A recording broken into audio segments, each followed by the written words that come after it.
गाय के घी वाला करोड़पति धर्मवीर नाम का दूध वाला गांव के बाजार में दूध जलेबी बेचा करता था। धर्मवीर की दूध जलेबी दूर दूर तक मशहूर थी। जो भी उस बाजार से गुजरता दूध जलेबी खाए बिना नहीं गुजरता था।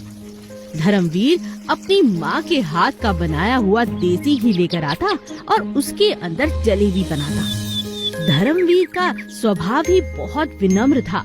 वो हमेशा लोगों की मदद करना पसंद करता था। एक दिन एक सेठ और सेठानी बाजार में खरीदारी करने के लिए आए और दूध जलेबी खाने के लिए बैठ गए।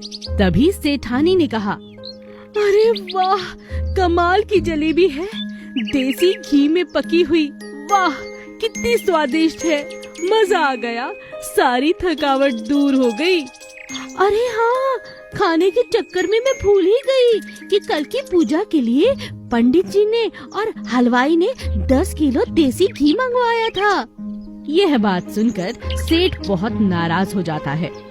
अरे भगवान, अब बता रही हो घी के लिए, जब सारा बाजार घूम लिया, अब तो घी वाली दुकान भी बंद हो गई होगी। तुम्हें साड़ी और गहनों से फुर्सत मिले तब तो तुम्हें याद रहे। चलो अब। माफ कीजिए, गलती हो गई, भूल गई थी। सारा दिन धूप में सामान खरीदने के चक्कर में बहुत भूख लग गई थी, मगर अब हम क्या करेंगे? सेठ जी, क्या मैं आपकी कुछ मदद कर सकता हूँ? अरे धर्मवीर, तुम क्या मदद कर लोगे भाई? मुझे तो कल पूजा और खाने के लिए गाय का शुद्ध देसी घी चाहिए, वो भी पूरे 10 किलो। अब बताओ तुम कहाँ से लाओगे? धर्मवीर दुकान के अंदर जाकर 10 किलो देसी घी लाकर उन्हें दे देता है।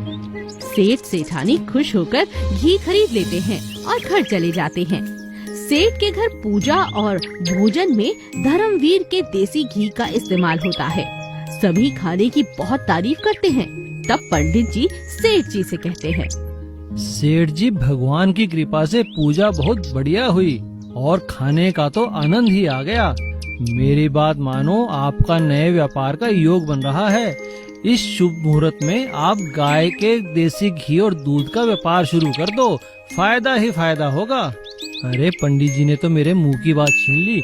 धर्मवीर से बात करता हूँ इस बारे में। अगले दिन सेठ धर्मवीर का धन्यवाद करने के लिए पहुँचते हैं और उसे कहते हैं, अरे भाई धर्मवीर, खाने का तो आनंद ही आ गया। भाई, आखिर इस स्वाद का राज क्या है? धर्मवीर सेठ को अपनी माँ के नुस्खे के बारे में बताता है और सेठ धर्मवीर को एक अच्छा प्रस्ताव देते हैं। भाई धर्मवीर, क्यों ना हम मिलकर देसी घी का व्यापार शुरू करें? पैसे मैं लगाऊंगा और नुस्खा तुम्हारा होगा और मुनाफे में भी तुम आधे के हिस्सेदार होंगे। कहो, क्या बोलते हो?